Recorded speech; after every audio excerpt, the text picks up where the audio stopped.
Every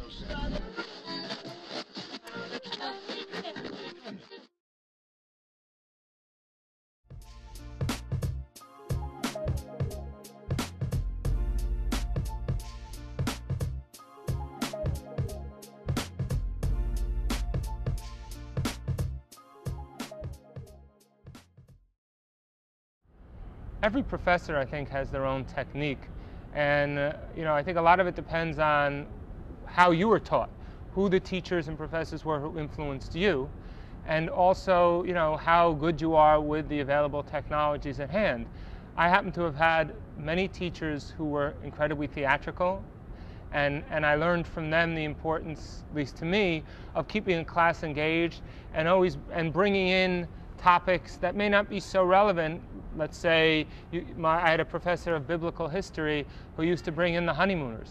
all the time, and he happened to be about as big as Ralph Cramden, so when he skipped along the floor of the lecture hall, he actually looked like Ralph Cramden, so it kind of made sense, even though Ralph Cramden had very little to say about biblical history and the book of Jonah or the book of Job or what have you. But it was his ability to pull in pop culture and bring it with something from 3,000 years ago that kept us all laughing when we had a class at 6 o'clock in the middle of winter in New York, when the air had been long since sucked out of the room by 5 other classes, in one of these modern buildings which had absolutely no circulation. So the fact that he could keep me awake when other classes I had at this time, I would literally be fighting even with a very large and strong cup of coffee to stay awake, and other students weren't so successful, really taught me that if you really want to keep a class moving, you need to engage them. It needs to be kind of a performance. And that's easy for me because I've been a musician longer than I've been an academic. So I've always treated the lecture hall or the classroom very much like a stage. That doesn't work for everyone, and I wouldn't suggest it for everyone. And I know many colleagues who don't approach it the way I would and use, let's say, PowerPoint, and are very good at that and can be very engaging with that technology. I am not good with that technology, and I'm much too scatterbrained to be able to follow along a PowerPoint that coherently at any rate. So for me, using a PowerPoint would actually make things worse. So I don't think anyone can really prescribe the best way to teach for any other professor. But for me,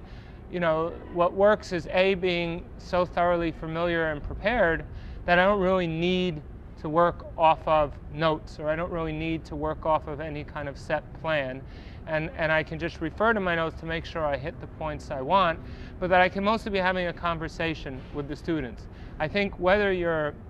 teaching a huge lecture with 350 students, which we all do, or whether you're teaching a seminar with 4 students,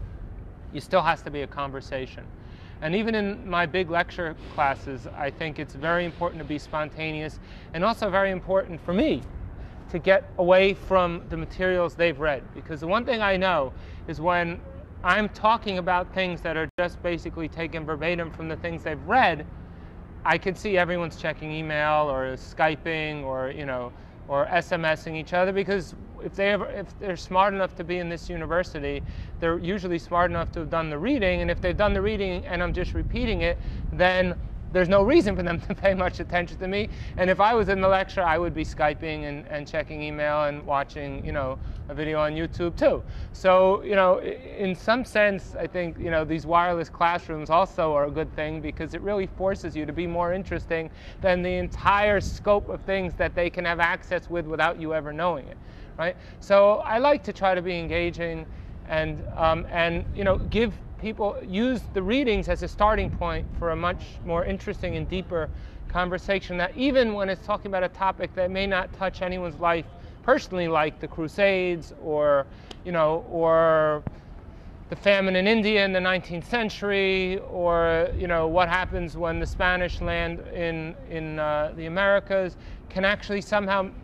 get them to feel that it is related to their experience. And one way to do that, I think, is even in a very large classroom, to reach out to kids and to make everyone in that class think that they can be called on at any minute, and that in some sense their grade, which for me it is going to be based on how well they participate even in those few times that they are called upon when it's such a large class. And if you do that, you get kids to pay more attention to you. At least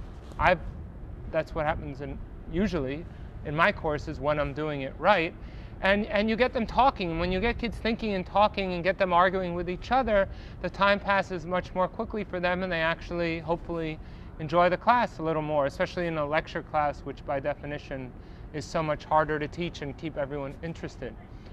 So that's probably the most important technique for me, and it applies also in a